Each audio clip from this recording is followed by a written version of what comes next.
Dear friends, நான் உங்கள் engineer Joseph பேசுகிறேன்.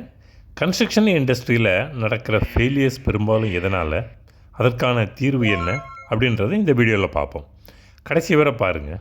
அதுக்கு முன்னாடி சில கிளிப்ஸ் உங்கள் பார்வைக்கு. மரம் நடுறதுலேருந்து ஹாலோ பிளாக்ஸ் மேலே ஒரு காங்கிரீட்டு காலத்தையே ரெஸ்ட் பண்ணுறது, ஒரு ஃப்ரேம் ஸ்ட்ரக்சரில் மெயின் பீமில் முக்கால்வாசி உடச்சி பைப் போடுறது, பீம் காலம்னு நாலாபுரமும் ஜங்ஷன் ஆகிற இடத்துல ஹனிகோம்பு என்ன காங்கிரீட்டே இல்லாமல் போடுறது, வரிசையாக எல்லா பீமையும் தொலைச்சிக்கிட்டு போகிற பைப்பு, ஒரே இடத்துல பீம் வழியாக ஏகப்பட்ட பைப்புகள் போடுறது, மெயின் காலத்தையே உடைச்சி வாட்டர் லைன் எலக்ட்ரிக்கல் லைன் போடுறது. எந்த ஒரு குவாலிஃபைடு இன்ஜினியரும் இந்த மாதிரியான தவறுகளை அனுமதிக்க மாட்டாங்க.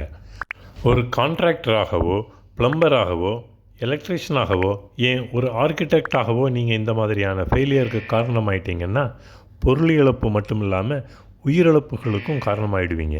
இதுக்கு என்ன சொல்யூஷன்? இதுக்கெல்லாம் ஒரே சிம்பிளான தீர்வு ஸ்லீவ்ஸ் போடுறது.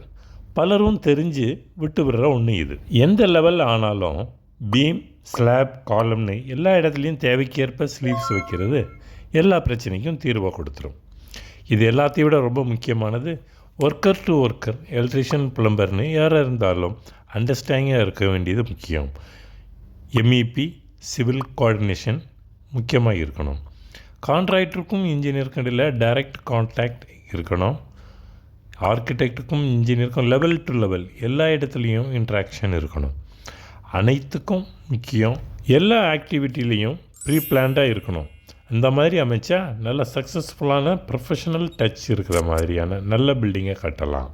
தரமான கட்டுமானத்தை மக்களுக்கு கொடுப்போம். தேங்க்யூ ஃபார் வாட்சிங்.